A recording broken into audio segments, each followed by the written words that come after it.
Oh, Nay, bakit? Naniniwala ba kayo na talagang may black sheep sa family? Kayo ba? Ay, black sheep? Yung ba yung sinasabi nilang magulo? Palasagot? Alam niyo, totoo yun. Hindi nawawala yan sa pamilya eh. Yung, lalo pag malalaking pamilya. Speaking of black sheep, ganyan yung case natin sa Payong Kapatid ngayon. Ito kasing si Nanay Ramona, nirereklamo niya yung anak niya, si Teresa. Bakit? Imagine si Teresa, yung kinakasama niya, yung 6 na anak nila, plus yung iba dun, meron na rin yatang sariling family. Ang gulo. Doon lang nakikitira sa bahay nila Nanay Ramona. Ang gulo niya. Bakit? Ganun ba kalaki tong bahay na to? Yun na nga, ang liit lang nung bahay nila. Tapos, ang gulo-gulo na, mga lalaki yung mga anak, mga nagkakarambulan. Ay, tapos, hindi pa marunong rumespeto kila Nanay bastos Ramona. Oo. Aba. Ay, grabe. Kung ako yan, palalayasin Tama ko yan, yan. dapat palayasin. Para sa isang ina na palayasin yung anak niya, siguro naman walang modo yan, no? Eh, well, para umabot dyan si Nanay Ramona, palayasin ang kanyang anak at mga apo, eh, matindi talaga yung galit niyan. Ngayon, ang tanong ko,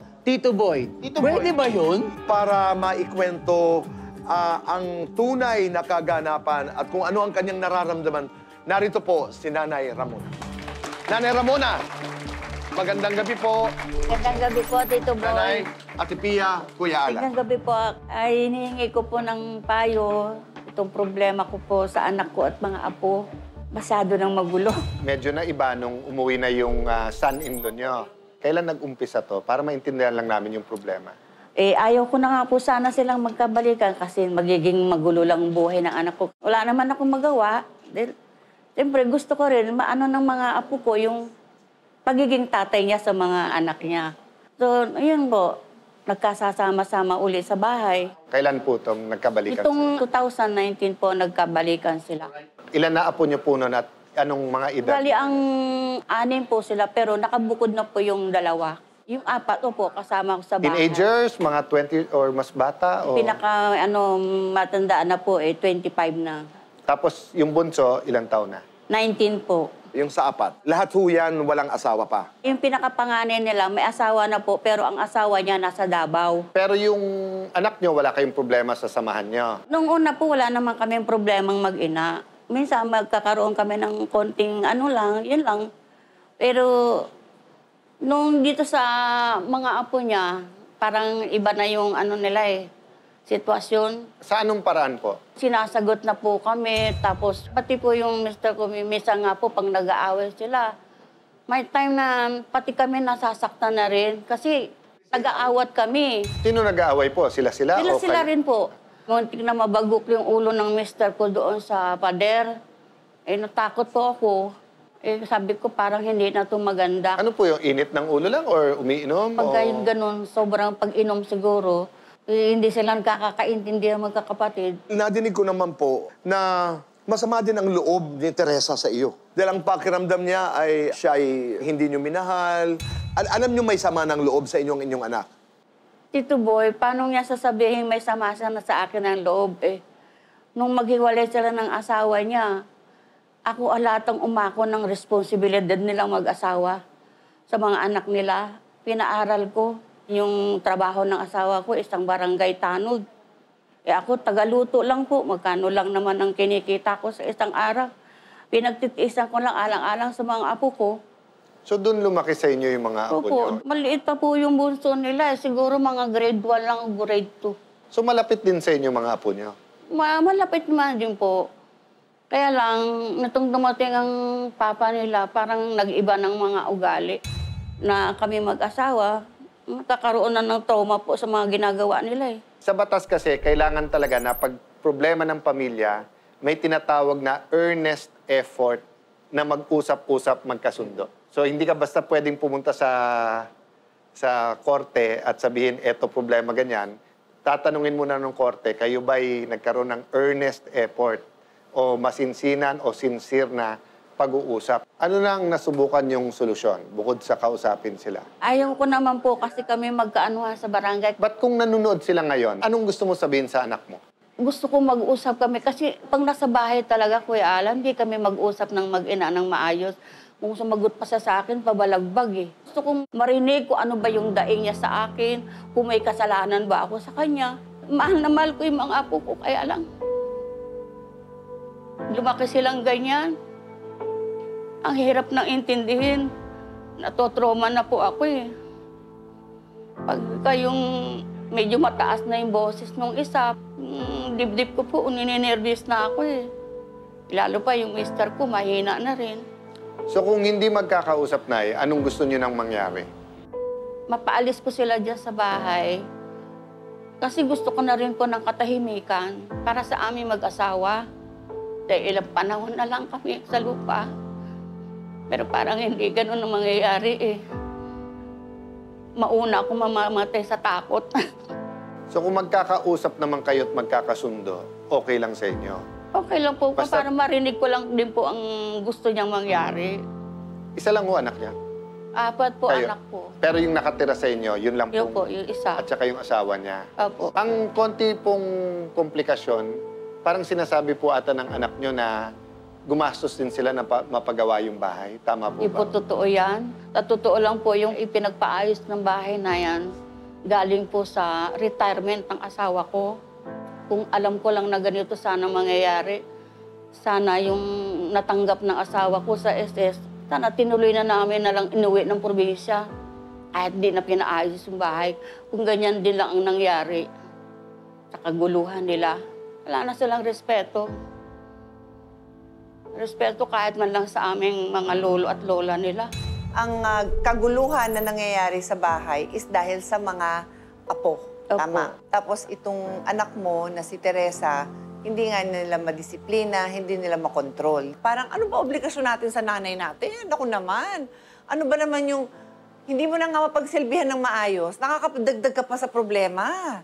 Feel ko po kayo eh. And you know what? Minsan, ang punot dulo ng problema pera. Bakit sila nakikipagsiksikan? Wala siguro silang sariling kita para humiwalay sa inyo. Baka naman may pagkakataon na ang CIA with BA na tumulong. But you also have a right to peace of heart and peace of mind. And safety. The gift of peace and the gift of sleep, hindi mo man lang ma-appreciate dahil sa sarili mong kadugo. Ang sakit naman nun. Sobrang stress ko, makakalbo na nga ako eh. Dahil wala nga sila dito but they're welcome, we will give you some legal advice. So ang una niyong tanong, pwede ba silang paalisin? Pwede. Pero may proseso. Kasi wala namang problema pag sinabi mo sa mga anak mo na may edad na bahay ko to, pinag-ipunan ko, may karapatan ako dito, hindi niyo ako mabigyan ng peace of heart and mind, humanap na lang kayo ng iba. Ang problema, pag lumaban sila. Kasi nga, yung general rule is kahit may karapatan ka, hindi pwedeng ilagay mo ang batas sa sarili mong kamay. So you still have to go to court and ask na bigyan ka ng authority na sila nga'y paalisin. Sa isang banda, yung report ng barangay ay katunayan na sinubok mo mag-compromise at kung may respeto naman silang lahat sa kusino man, kung sa isang kagawad, kay kapitan, sa isang tagalupon, baka naman hindi na umabot sa kasuhan, baka naman makinig din. Ngayon, yung komplikasyon nga doon, kung sasabihin niyang gumastos din siya. Depende sa ebidensya. So, syempre, kung biglang dadating yung anak mo at sabi, Sir, 3 palapag yung bahay namin. Ito yung resibo ng simento dun sa pangalawang palapag. Ito po yung yero at saka ito po yung foreman, pumirma, binayaran namin. Siyempre, mag-iiba ng konti yung advice namin. May karapatan pa rin, pero may karapatan din silang ma-reimburse o mabayaran, for example, sa ginastos nila. So, question, pwede nyo bang ibenta yung inyong bahay at lumipat na lang kayo sa probinsya? As you said na, kung alam nyo lang ganito nangyari, sana hindi nyo na pinagawa. There's an actual article in the Family Code, Article 158, that the family home may be sold, alienated, donated, or assigned, or encumbered by the owner or owners thereof with the written consent of persons constituting the same, the latter spouse, and a majority of the beneficiaries of legal age. In case of conflict, the court shall decide.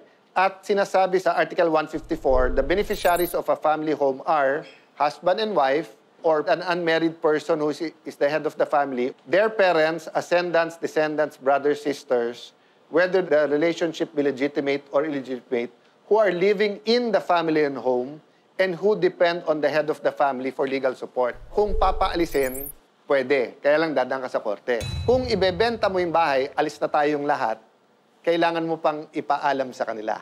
Kung papayag sila, no problem. Kung hindi, sa korte pa rin ang balik. Pero sa family home, kahit hindi sila kasosyo doon, kahit hindi sila co-owner, may kailangan na ipaalam. So, pwede nilang questionin yung sale. So, mas mabuti pa rin, number one, magkasundo. Kung hindi talaga magkasundo, sa legal na paraan, masabi nga na sa iba na lang kayong tumira. Pero ako naman malulungkot kung lilipat sa ibang tirahan tapos magkakagalit kayo kasi kahit anong sabihin mo, pamilya pa rin kayo. Opo. Pero mas nakakalungkot po, yung may mangyari sa asawa mo, sa iyo, di ba? So, safety muna. Kasi kahit mapaalis sila, ang laki pa ng chance magkabati kayo.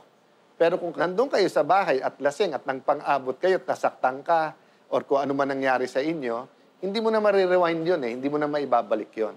Kung ordinaryong alitan lang, naintindihan ko na wag mo involve yung barangay. Pero kung yung safety nyo na apektado na ate kailangan may mag-warn din sa mga apo mo na pag may nangyari dyan, di ba, mananagot kayo. Minsan yung fact lang na alam nung tao na kayo mananagot, minsan deterrent na yun na hindi siya manakit eh. Salamat po Kuya Alan. Okay. Pia, Tito Boy. Maraming salamat, Nanay.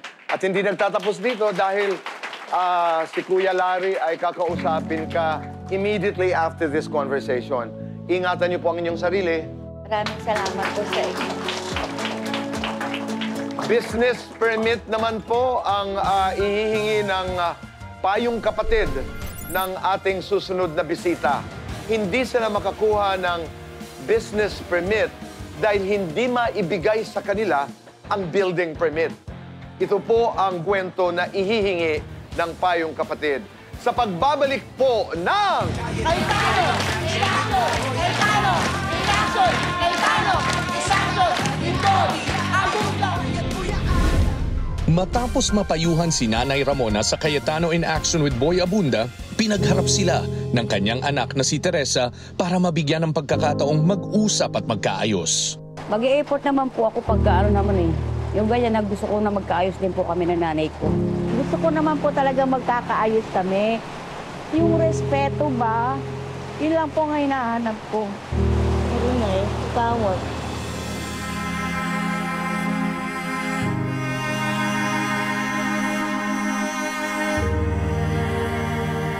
Sa tulong ng programa, tuluyan ng nagkapatawaran ng mag-ina. Hinandugan sila ng programa ng masayang dinner bonding at binigyan ng mga karagdagang payo. Ngayon ko lang nayakap yung anak ko.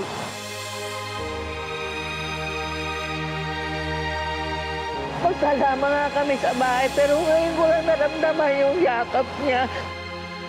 Yung paghingi ng sorry. Hangad ng programa ang tuloy-tuloy na katahimikan at kasiyahan ng kanilang pamilya. Cayetano in Action with Boy Abunda would like to thank Ensaymada from La Luna Cafe. Come home to a delicious tradition. We're located at 103 ML Quezon Avenue, Hagonoy, Taguig. 7. Visit at B6, Bonifacio High Street, BGC, Taguig.